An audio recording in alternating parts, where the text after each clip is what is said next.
Muli na naman silang naglakbay patungo sa isang lugar na kung saan may nakakamanghang ganda na nahubog ng mahabang panahon at iba't ibang henerasyon. Of the season and lose all sense of time.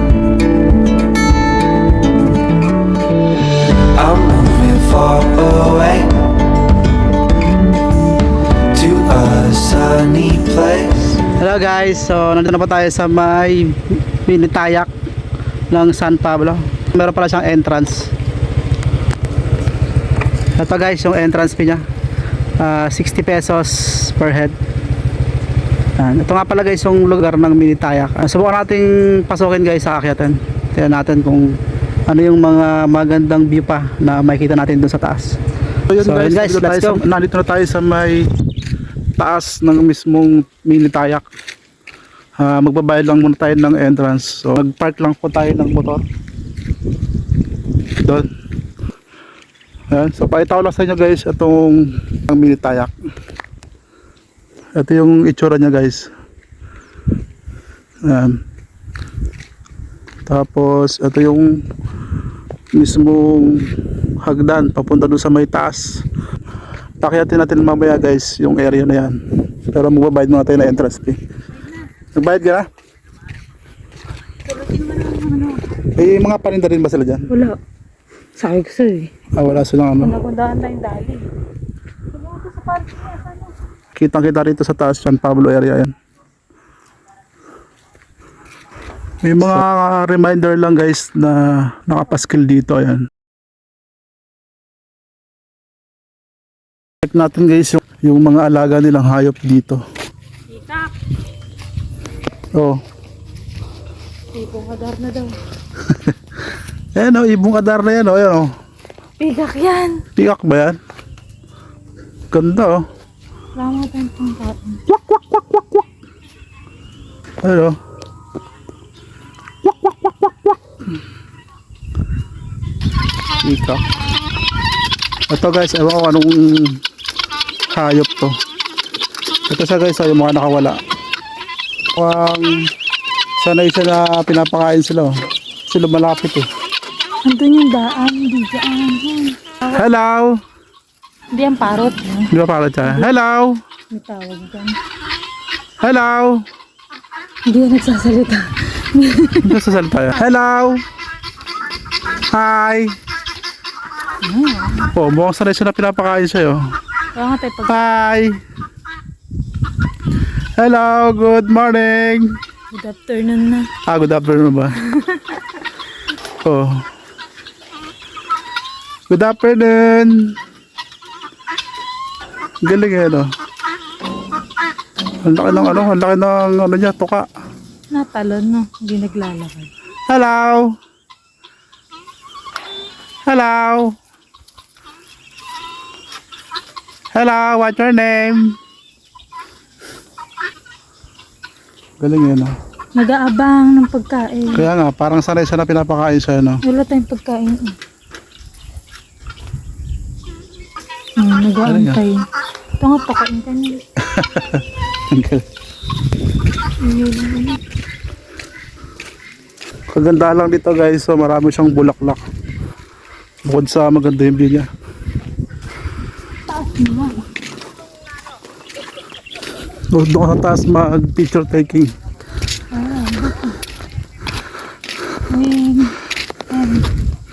Timing yung punta natin dito kasi hindi siya ganoon kainit. Hindi tirik yung araw. Ito yung unang baitang guys, papunta doon sa taas. Hindi ko alam kung ilang stairs yan pataas. Kasi doon sa Tayak Hill, 135 step eh. Dito muna tayo guys, bago tayo tumaas doon.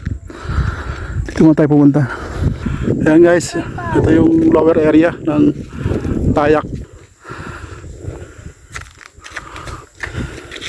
Diyan tayo tumambay mamaya. Sarado nga. Baka nga marupok na yung ano. Sinara. Ganda pa naman ang view dyan. Kaya nga. Marupok na yung... Sarado. Hindi na tayo dumaan. Baka marupok na yung daan.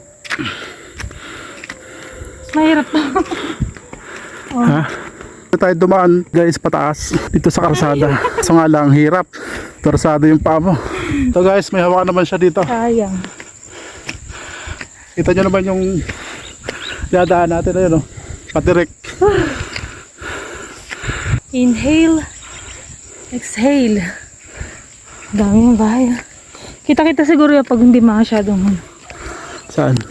Nandito na tayo guys sa may gitna nung daan pataas. Ayun yung pinaka-tok-tok. Ayun yung pinaka-baba.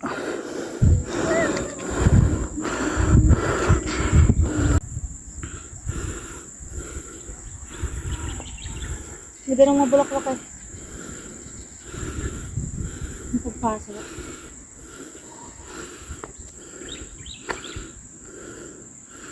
Diretsuhin na natin itong daan na to. Makita. Pataas.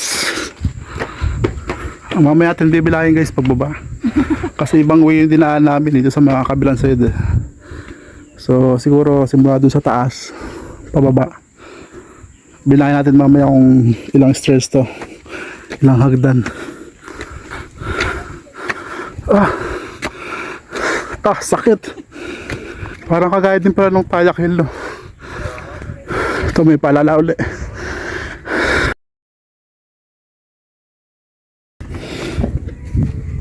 Ito na guys yung view rito sa taas.